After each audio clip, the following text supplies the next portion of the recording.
Hi everyone, welcome to another edition of Áine's Tales from the Hearth. So today I have another poem, but this one is slightly different, so bear with me. I will get into it ASAP. This one is in more of a story format, that's how I would describe it. So there are rhyming moments in it, but in general it is not your typical rhyming poem that I would do. So I just said I'd take a little risk and try something different. It felt right. So it is a little longer.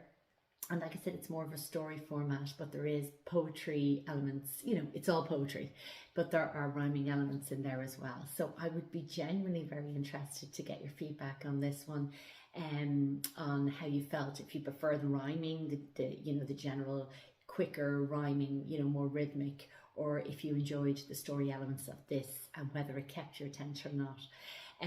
I would also like to give a big Gurth Mila Magat to Denise Elizabeth Byron, who was a fantastic inspiration for this poem, and she's just been a fantastic inspiration, full stop.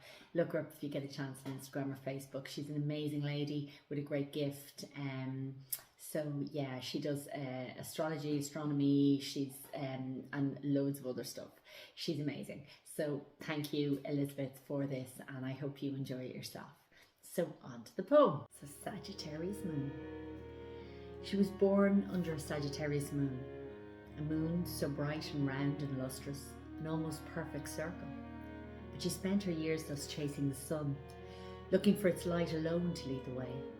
So many years, knowing only heat and warmth and summer's grace, yet knowing deep inside there was a yearning for something more insular, more personal, but that could not find its way out to the surface. One day the sun disappeared, without warning, without a last hurrah of sunbeams, just gone, and she was left in the dark. The darkness had never been her friend. It brought her fear and shadows and unnamed demons that babbled rambling words and rattled songs round her head. But it was all that was left. This darkness and cold and whispering winds, echoes of a lost life where the sun was her guide and gave her strength. Day had turned to eternal night.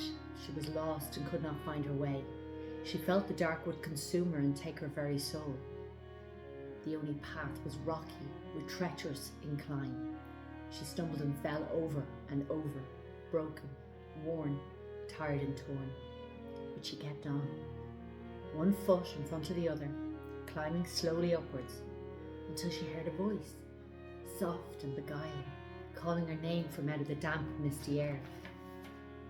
A shape in the darkness began to form.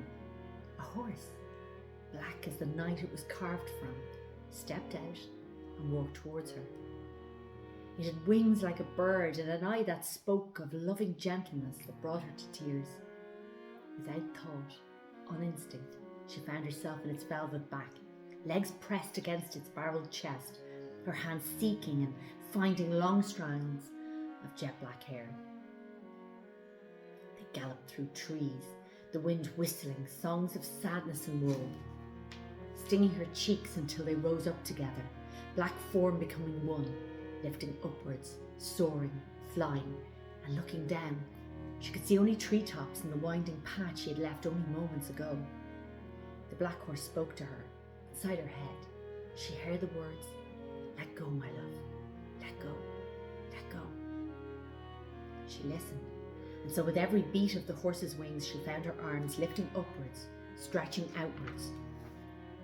It was then she saw it, the most glorious sight, illuminating the world below and shining its silver light. The full moon, all shimmer and shine and glorious magic. From her side, she drew a bow and arrow, as if it had always been there, waiting for its moment to come. She took aim at the centre and pierced the moon, sending with it, the arrow, the very essence of her soul. And from the crack, a million stars burst forth, a rainbow of glittering shimmers. They poured down below, upon the trees and the path, and on her and her friend the horse. And they were transformed, moon shadows, black to white, to wondrous starlight, She shrieked in delight at the glorious sight and sang a song of truth echoed back in the night. She was born under a Sagittarius moon, but spent so many years chasing the sun. And now, with her horse made of stars, she walks the paths at night, under the full moon, gathering the things people don't normally see during the day, and brings it back to the light. I hope you enjoyed that, guys. Like I said, a little bit different. You know, go with the flow. We go with the flow. And funny, I didn't say at the beginning, this weekend, this date specifically, this Sunday, is a very particular planetary alignment. So there is quite a particular moon this weekend. And I think it's supposed to bring about manifestations and new rebirths and changes and stuff. So this is very relevant, and it's actually just so happens that I was reading this one today.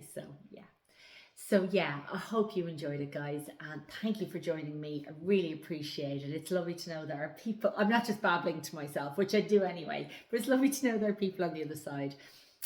Yeah, so I'd love to hear from you. And in the meantime, I will see you all next week for another Áine's Tales from the Hearth. Take care. Slán.